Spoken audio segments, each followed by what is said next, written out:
Bismillah, Assalamualaikum warahmatullahi wabarakatuh.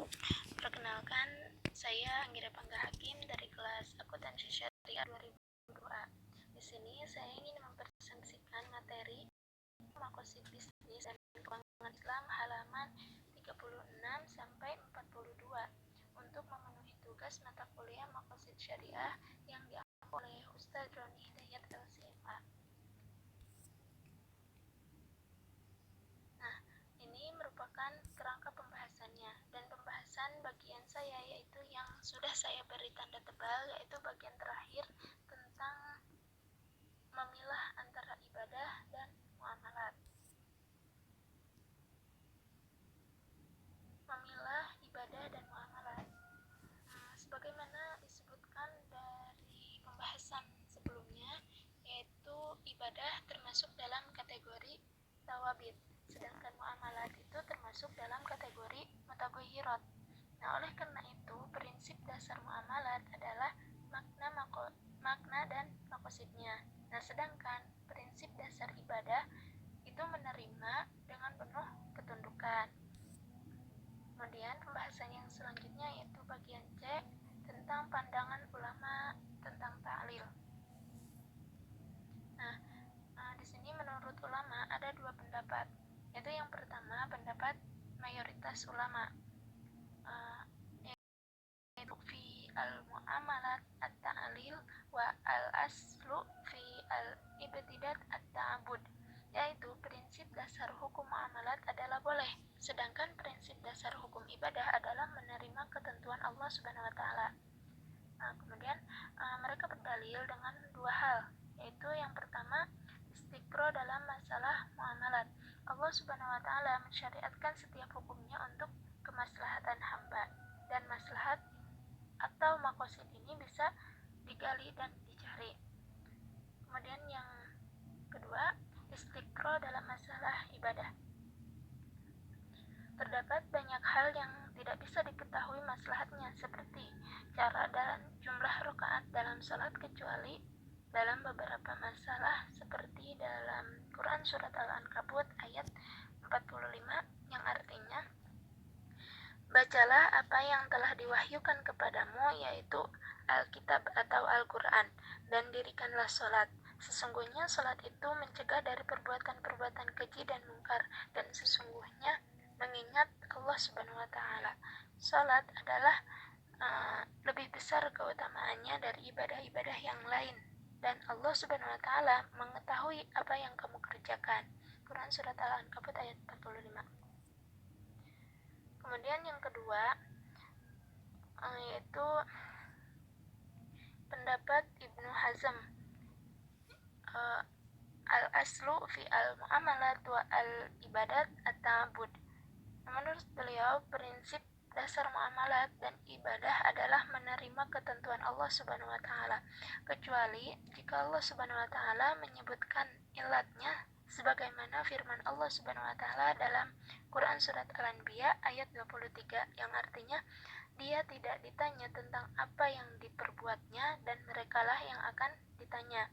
Nah, mayoritas ulama menjawab dalil Ibnu Hazm tersebut bahwa ayat ini berkenaan dengan penetapan ketauhidan, maka tidak boleh dipertanyakan lagi.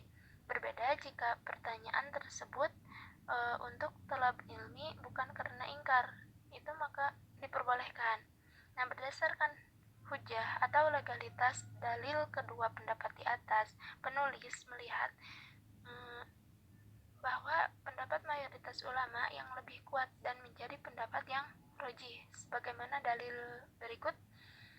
Yang pertama itu nas Al-Quran, yaitu wa ma arsalnaka illa rahmatan lil alamin, yang artinya, dan tiadalah kami mengutus kamu melainkan untuk menjadi rahmat bagi semesta alam. Quran Surat Al-Anbiya ayat 107. Kemudian ayat yang kedua, ma yuridullahu liyaj'ala 'alaikum min haraj, artinya Allah Subhanahu wa taala tidak hendak menyulitkan kamu, tetapi dia hendak membersihkan kamu dan menyempurnakan nikmatnya bagimu, supaya kamu bersyukur. Quran Surat Al-Ma'idah ayat 6. Nah, dua ayat ini menegaskan bahwa syariat yang dibawa oleh Rasulullah SAW adalah rahmat yang memberikan kemudahan dan menyempurnakan nikmat setiap hamba. Penegasan ini menunjukkan bahwa dalam setiap hukum atau syariat Allah Subhanahu wa taala terdapat maqasid dan hikmah. Kemudian yang kedua yaitu al-istiqra, bahwa setiap hukum berisi maqasid, baik disebut dengan jelas ataupun tidak. Nah, dari pandangan mereka tentang ta'lil atau mengambil ilat hukum, bisa disimpulkan bahwa jumhur atau mayoritas yang mengakui ta'lil itu mengakui adanya maqasid syariah, dan sebaliknya Ibnu Hazm dan Zahiriyah yang tidak mengakui adanya ta'lil itu tidak mengakui adanya maqasid syariah. Nah, di sini penulis melihat bahwa kedua pendapat di atas termasuk Zahiriyah sepakat bahwa syariat Allah Subhanahu wa taala itu merealisasikan manfaat dan menghilangkan mudarat. Perbedaannya terletak apakah maqasid syariah disebut dalam nas dan hamba boleh menggalinya atau tidak. Nah, di antara para fuqaha yang setuju dengan ta'lil itu madhab Maliki. Madhab Maliki memiliki rujukan dalam berijtihadnya yang terkait dengan maqasid syariah. Di antaranya yaitu yang pertama, maslahah mursalah. Maslahah al-mursalah yaitu setiap manfaat yang termasuk maqasid syariah tanpa ada penetapan atau legalitas atau penolakan dari Allah Subhanahu wa taala. Salah satu contohnya adalah bai al-maghib. Nah, bai al-maghib adalah jual beli sesuatu yang ada pada saat akad. Nah, bai al-maghib dibolehkan karena hajat atau maslahat para konsumen.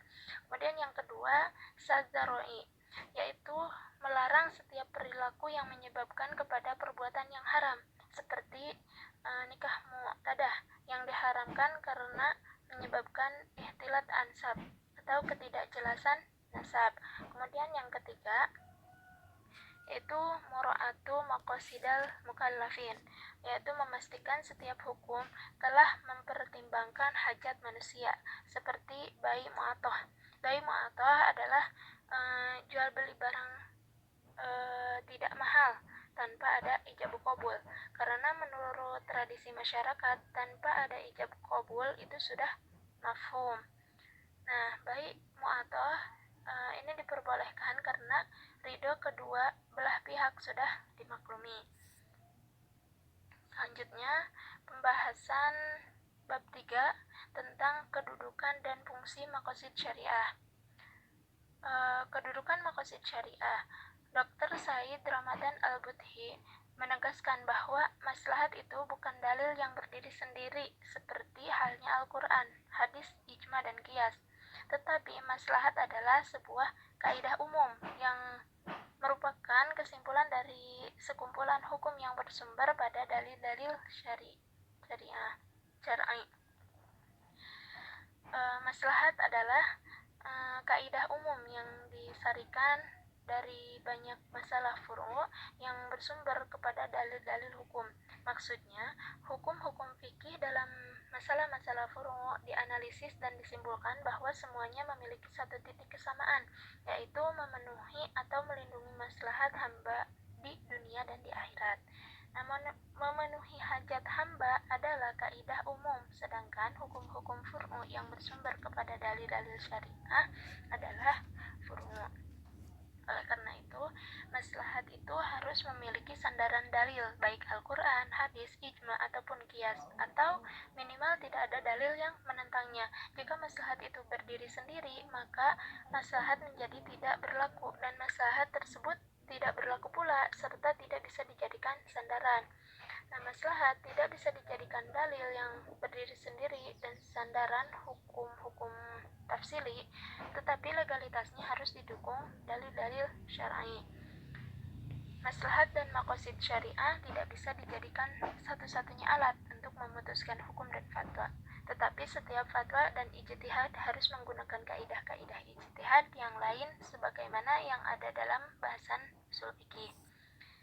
Nah, di sini menurut penulis, maqasid syariah atau maslahat memiliki dua kedudukan, yaitu yang pertama, maslahat sebagai salah satu hukum, khususnya dalam masalah yang tidak dijelaskan dalam nas.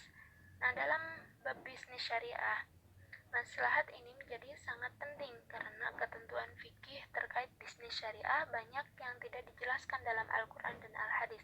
Oleh karena itu, dalil-dalil maslahat seperti maslahat mursalah, sad zarai, uruf, dan lain sebagainya adalah sumber hukum yang penting. Kemudian yang kedua, yaitu maslahat adalah target hukum. Maka setiap hasil ijtihad atau dan hukum syariah harus dipastikan memenuhi aspek maslahat dan hajat manusia. Singkatnya, maslahat menjadi indikator sebuah produk ijtihad. Terima kasih. Mungkin cukup sekian dari saya. Mohon maaf apabila banyak kesalahan. Wabillahi taufiq wal hidayah. Wassalamualaikum warahmatullahi wabarakatuh.